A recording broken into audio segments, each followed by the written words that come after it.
Hey everybody, welcome back to Race of History. Today we're going to get into a couple of different things. First, I'm going to get into the one-eyed scout who liberated a whole town by himself by simple history. Then in a little bit, I'm going to release the first video of the Eastery series on the Eastern Front. Tomorrow, I'll get back to my regularly scheduled content dump for this week. But I figured I would switch it up a little bit today and go ahead and start the Eastery series because I haven't seen any videos from them and I'm kind of curious as to what they're like. So with all that being said, we're going to start with the one-eyed scout. Let's get into it. Leo Major, the one-eyed scout who liberated a whole town by himself. World War II. In World War II, for the Canadian effort, one soldier stands out from all the rest: Leo Major. He was a French-Canadian from Montreal, Canada. In 1940, at the age of 19, he joined the Régiment de la Chaudière of the Canadian Army. Their insignia underlines their fierce fighting reputation, consisting of 2 crossed Vickers machine guns with a beaver above supporting fleur-de-lis. Private Leo Major first saw action at D-Day. That's kind of funny that they have the beaver on there. The fleur-de-lis and then the 2 huge machine guns and a little beaver. In France, taking part in the Normandy landings on June 6, 1944. Straight away, he distinguished himself as a scout behind enemy lines by capturing a German communications half-track full of secret code books. He then forced the captured crew to drive the Hanomag towards friendly lines, but was fired upon with anti-tank guns by British and Canadian troops. Leo had to climb on top of the vehicle to get them to stop firing as they drove closer, and later remarked how happy he was that the British and Canadian soldiers didn't know how to shoot. When the English officer asked Leo to hand over the Hanomag, Leo refused outright, stating that it was a Quebec man who captured it, and so it was handed over to the Chaudière Regiment. His war was nearly cut short when a few days later he was scouting ahead of his unit. Leo unexpectedly encountered a patrolling elite Waffen-SS unit. In the ensuing firefight, he managed to kill 4 of the enemy soldiers, but one of them, fatally wounded, managed to throw a phosphorus grenade, and Leo was hit, damaging his left eye badly. Leo was then sent to a field hospital for treatment. Leo had to wear an eye patch while his eye healed, and he remarked on how he looked like a pirate. Remarkably, he refused to be sent home, stating that he only needed one good eye to aim a rifle. Quickly, he returned to the front line and continued to act as a scout and sniper for his unit. Shortly after returning to active service in October 1944, he was involved in the month-long Battle of the Scheldt in Holland, which involved much heavy fighting and several amphibious landings. One day during this prolonged battle, Leo's commanding officer had ordered him to find the 50 zombies who had gone missing on patrol earlier.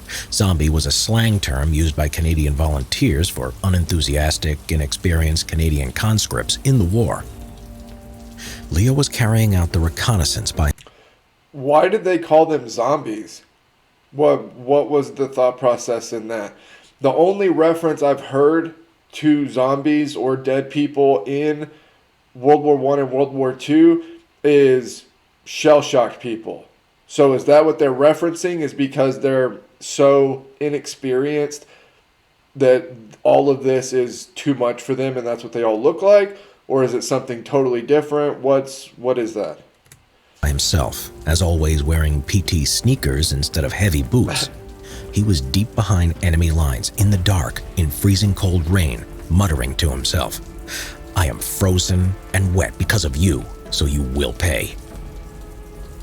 Drenched to the skin while not finding the zombies, he did come across a garrison of German regular troops, sleeping in trenches that they had been digging all day. Noticing a snoring German officer, Leo woke him up, pointing his Sten gun at him, and then motioned him to order his men to follow him. One soldier raised his rifle and was shot dead by Leo, followed by 3 others who joined the firefight. After this, he shouted, "Achtung!" and "Handen hoch!" and the garrison quickly decided to surrender to him. He then single-handedly marched 93 German soldiers back to the Allied lines. But on the way there, they were attacked by Waffen-SS troops manning an artillery battery from a neighboring village, who were infuriated that their fellow countrymen were surrendering. I mean, normally I give the benefit of the doubt to the people who are surrendering, but there are 100 of you, and there is one of him. This whole thing is completely bizarre. This left a lasting impression on Leo. The Waffen-SS unit managed to kill and injure a number of the German prisoners before being driven off by an Allied Sherman tank. Leo then handed over 93 German prisoners to his speechless commander. For his act of bravery, Leo was awarded the Distinguished Conduct Medal, which is the second highest award in the British and Commonwealth. That is kind of crazy that they were actually shooting to kill German soldiers. Like, that in and of itself is wild.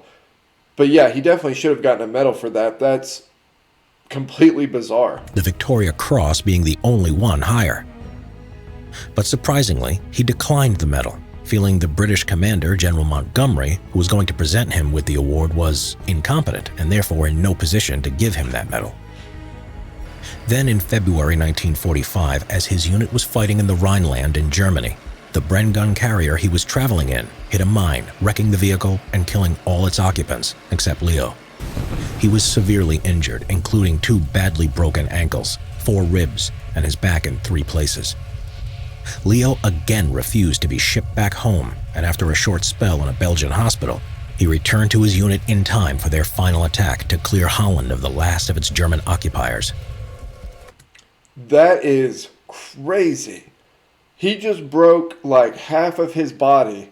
Everybody he was riding with died. And then he goes to the hospital, gets patched up, and then immediately gets back out there. Like, that is crazy. So, on April 13, 1945, the Allies were preparing to attack the large Dutch town of Zwolle, but were unsure of the strength or deployment of the German forces in the town. That evening, Leo and his friend Corporal Willie Arsenault volunteered to carry out a recon of the area. The city was planned to be bombed by Allied artillery, and this is something Leo and Willie wanted to prevent. When the two approached the outskirts of the silent town, the Germans spotted Willie after his grenade bag made a rattling noise, and he was killed by enemy machine gun fire. Leo took 2 of them out, but the others fled in a vehicle. He then took his friend's Sten gun, an extra bag of grenades, then laid his lifeless body on the side. So enraged was Leo that he would go on a one-man rampage that lasted the whole night, using his submachine gun and bags full of grenades. He hijacked a nearby German scout car, disarming the driver and taking his MP-40, adding a 3rd submachine gun to his inventory. Leo made him drive to a hotel, then entered a bar. There he disarmed a German officer who could speak French to Leo, and he made him aware that the town was to be bombed by Canadian artillery, which would result in German military and civilian casualties. The officer understood, and in good faith, Leo handed him back his pistol, allowing him to drive off in the hopes that he would evacuate his troops rather than rally an attack. Leo moved around the town for a few hours in the dead of night, firing on any German units he came up against. This is like a freaking video game. Even the sneaking in and talking to a German CO, all of this looks like and sounds like a video game. Throwing grenades and making as much noise around town as possible. His idea was to confuse the enemy into believing that they were under attack by a far larger Allied force storming the city. Instead of just one guy. He proceeded in killing or capturing German defenders as he moved from street to street, using the local river and church as reference points so as not to get lost. Every time he had enough prisoners, normally between 8 to 10, he would march them back to the Allied lines and drop them off, before returning to the town to carry on his one-man assault. He is reckoned to have done this around 10 times. 4 times in the night he had to force his way into civilian houses to rest. Although terrified by his initial appearance once they understood he was Canadian, they looked after Leo. During his rampage, he also attacked and set light to the Gestapo headquarters, further adding to the confusion. Then, finding the SS headquarters, he engaged in a firefight, killing 4 SS officers inside. Then, later, Leo came across a group of townsmen by chance. This included a local policeman by the name of Frit Kuiper. All of these men were secretly members of the Dutch resistance. And apparently Harry Potter. Leo then explained to them that the town was liberated. Then the group went on to take the town hall and bring the civilians out onto the streets. By 4:30 a.m., the German garrison had fled the town, and Leo had single-handedly liberated Zwolle.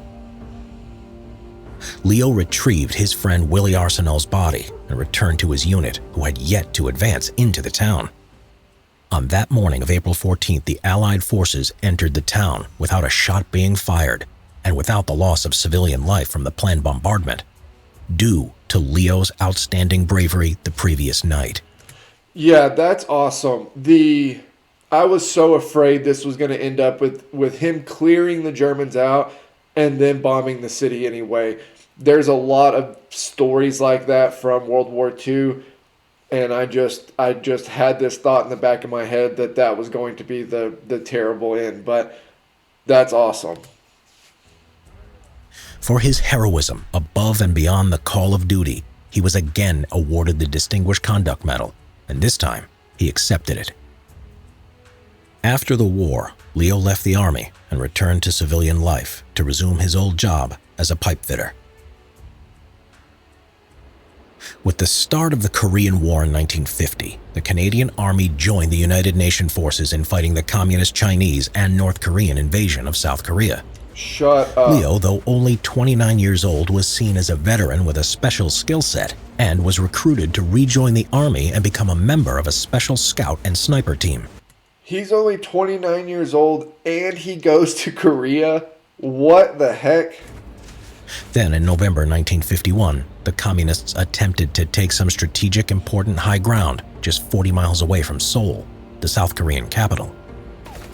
The fighting was based around the vitally important Hill 355, nicknamed Little Gibraltar, and Hill 277. Chinese troops had captured it from the Americans, and Leo was to recapture and hold the hill. The fighting raged for days, and the Canadian commander, Lieutenant Colonel Jacques Dextraz, declared, "In the event the battalion is attacked, there will be no withdrawal, no platoons overrun, and no panics." During the battle, Leo commanded a unit of around 18 men, repelling whole Chinese divisions while enduring heavy artillery and mortar barrages for 3 days.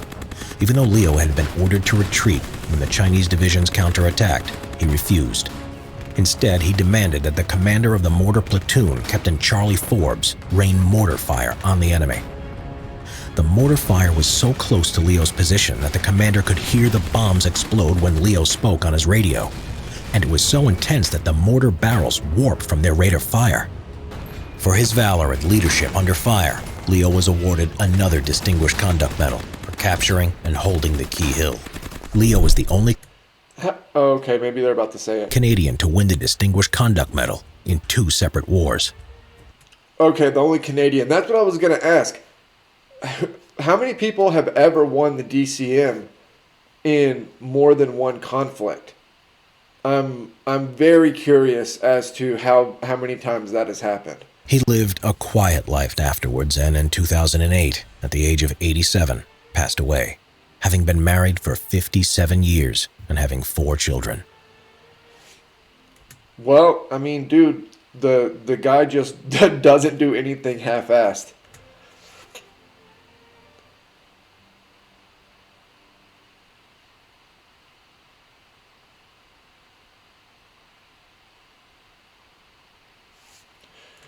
Okay, so that was the One-Eye Scout who liberated a whole town by himself.